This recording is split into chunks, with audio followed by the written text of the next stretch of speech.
Everyone, আমার একটি নতুন ভিডিওতে তোমাদের সকলকে জানাই অনেক স্বাগত। আজকের দিনটা ছিল বৃহস্পতিবার, কালী পুজোর দিন। তো আমাদের নিচের ফ্লোরে এখানে একটু পুজো হয়েছিল, তো সেখান থেকেই প্রসাদ দিয়েছিল। এইটা একটা পরোটা, দেখো ভেতরে অনেকটা বেশ ডালের পুর দেওয়া থাকে আর খুবই মিষ্টি হয়, সেই জন্য এটা আমার একটু কমই পছন্দ। আর এই বড়াগুলো তো আমার দারুণ লাগে, আর এদের প্রত্যেকটা খাবার এত হেলদি হয় যে ভীষণ ভালো লাগে। এটা হচ্ছে লেমন রাইস, তো এটাও ভীষণ ভালো খেতে। আর তার সঙ্গে ছিল মুগ ডাল, শসা, নারকেল দিয়ে একটা মাখা ছিল, আর গোটা মুগেরও একটা মাখা করেছিল, ওটাও ভীষণ সুন্দর ছিল খেতে। আর এদিকে সন্ধ্যের দিকে দেখছিলাম প্রত্যেকটা ঘরে খুব সুন্দর করে রঙ্গোলি দিয়েছে, তারপরে প্রদীপ জ্বালিয়েছে। আমি সেরকম বেশি কিছু করতে পারিনি। আমি এই গাছে একটা জবা ফুল ফুটেছিল, সেটা ছাড়িয়ে একটুখানি রঙ্গোলি দিয়ে অল্প একটু ডিজাইন করেছি, কেননা অরিন্দমের শরীরটা ভীষণ খারাপ, ওর আবার টাইফয়েড ধরা পড়েছে, তো ওকে নিয়ে একটু পরে আবার ডাক্তারের কাছে একবার যেতে হবে। এই যে ডাক্তারের কাছে চলে এসেছি, তো হাতের মধ্যে এরকম করে চ্যানেল দিয়ে ওকে প্রতিদিন দুটো করে দুবেলা ইঞ্জেকশন দেওয়া হচ্ছিল।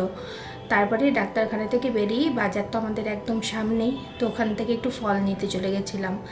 আর ওর শরীরটা সেরকম এখন দুর্বলও নেই, এটা 2 দিন অলরেডি নামা হয়ে গেছে, তো এখনও অনেকটা বেটার ফিল করছিল, যার জন্য ভাবলাম একটু ফল নিয়ে তারপরে বাড়ি যাই। এখানে দেখছি বেশ সুন্দর বেদানা আছে, তো ভাবলাম এখানে বেদানা নিয়ে নিই, আর একটু কলা নিয়ে নিয়েছিলাম। এখানে 2টো বেদানা নিয়ে নিয়েছিলাম, কেননা 2 দিনের জন্য এটা হয়ে যাবে, তারপরে আবার 2 দিন পর গিয়ে নিয়ে আসা হবে। একসাথে অনেক বেশি এনে তো লাভ নেই, যেহেতু বাজারটা আমাদের একদম কাছে, তো যেটুকু প্রয়োজন সেটুকুই নিয়ে যাই।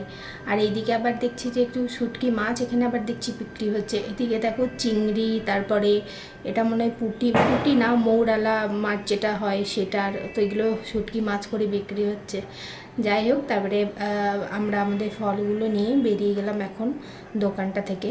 আর এই সামনে আজ দেওয়ালির দিনে মানে প্রতিটা বাইক, গাড়ি, সমস্ত কিছু দেখছি কি সুন্দর সাজিয়ে সাজিয়ে পুজো করা হচ্ছে।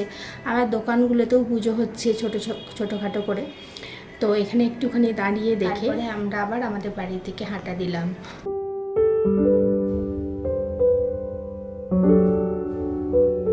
এই দিকেও বেশ অনেক কটা ফলের দোকান রয়েছে, আর সামনে ওই যে ওখানে ফুল বিক্রি করছে বেশ সুন্দর সুন্দর।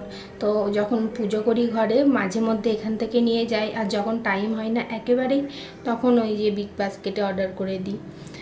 আর এই সামনে আর একটা সবজির দোকান আছে, এখানেও দেখছি বেশ সুন্দর পুজো হচ্ছে গাড়িগুলোকে সাজিয়ে সাজিয়ে। তো এখানে মানে সবজি এসব নিয়ে এসে এসে আর কি একটু চেনা জানা হয়ে গেছে, তো ওইখানে দাঁড়িয়েও একটুখানি দেখছিলাম।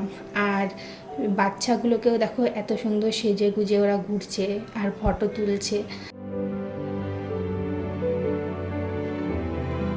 এই যে বাচ্চা মেয়েটা, ওর নিজের সাইকেল আর ওই গাড়ির মাঝখানে দাঁড়িয়ে খুব সুন্দর করে বেশ ফটো তুলছে।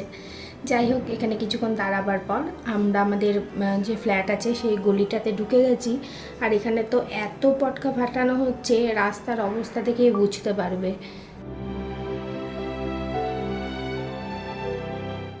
আর এদের অবস্থা দেখো, এই কালী পটকাগুলোতে একসাথে সমস্ত কালী পটকার মধ্যে আগুন জ্বালিয়ে যে যার দিকে দিয়েছে ছুট।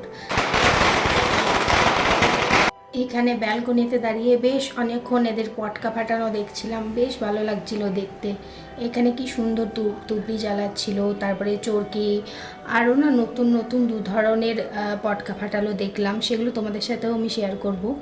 আর এখানে এই যে সামনে বাচ্চাটা আছে, সেও এখানে ফোটাচ্ছে তার বাবার সাথে।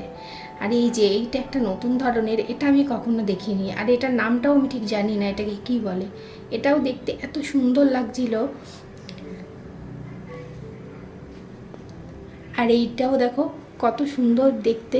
তো এখানে দাঁড়িয়ে দাঁড়িয়ে বেশ অনেকক্ষণ কাটালাম, খুব ভালোও লাগলো। কদিন ধরেই ওর শরীর খারাপ হওয়াতে মানে কোনো কিছুই আর ঠিক লাগছিল না, তো এখন যেহেতু অনেকটা বেটারও আছে, আমরা এখানে দাঁড়িয়ে দাঁড়িয়ে বেশ এনজয় করলাম।